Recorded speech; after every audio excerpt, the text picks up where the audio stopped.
ನಮ್ಮ ಒಂದು ರೂಮಲ್ಲಿ ಕರ್ಕೊಂಡು ಹೋದ್ರು. ರೂಮ್ ತುಂಬ ದೊಡ್ಡ ಹಾಲ್, ತುಂಬ ಜನ ಇದ್ರು. ನಮ್ಮನ್ನೇ ಸಪ್ರೇಟಾಗಿ ಕರ್ಕೊಂಡು ಕೂರಿಸ್ಕೊಂಡ್ರು. ಕೂರಿಸ್ಕೊಂಡು ಏನು ಹೇಳ್ತಾರಪ್ಪ ಅಂತ ನನಗೂ ಆಶ್ಚರ್ಯ. ಅವ್ರು ಹೇಳಿದ ಒಂದೇ ಮಾತು, ನೋಡಪ್ಪ ನಿಮ್ಮ ಸರ್ಕಾರ ಇದೆ, ಹೇಗಾರು ಮಾಡಿ ಗೋ ಹತ್ಯೆ ನಿಷೇಧ ಮಾಡಬೇಕು. ಬೇರೆ ಬೇರೆ ಸ್ವಾಮಿಗಳು ಬಹಳ ಜನ ಹತ್ರ ನಾನು ನೋಡಿದ್ದೀನಿ.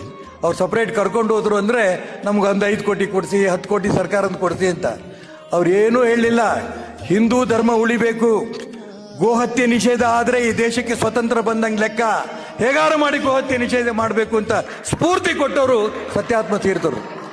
ಅವ್ರು ಹೇಳಿದ ಪ್ರಕಾರ ಮುಖ್ಯಮಂತ್ರಿಗಳ ಹತ್ರ ಮಾತಾಡಿ ಕ್ಯಾಬಿನೆಟಲ್ಲಿ ತಂದು ಗೋಹತ್ಯೆಯನ್ನು ನಿಷೇಧ ಮಾಡಿದಂಥ ವ್ಯವಸ್ಥೆಗೆ ಕಾರಣ ಪೂಜ್ಯ ಸತ್ಯಾತ್ಮ ತೀರ್ಥರು, ತಪ್ಪಾಗ್ಲಿಕ್ಕಿಲ್ಲ. ಗೋವುಗಳಿಗೆ ಗೋಪನಂತೆ, ಪಾಪಗಳಿಗೆ ಗಂಗೆಯಂತೆ, ರೋಗಿಗಳಿಗೆ ವೈದ್ಯನಂತೆ,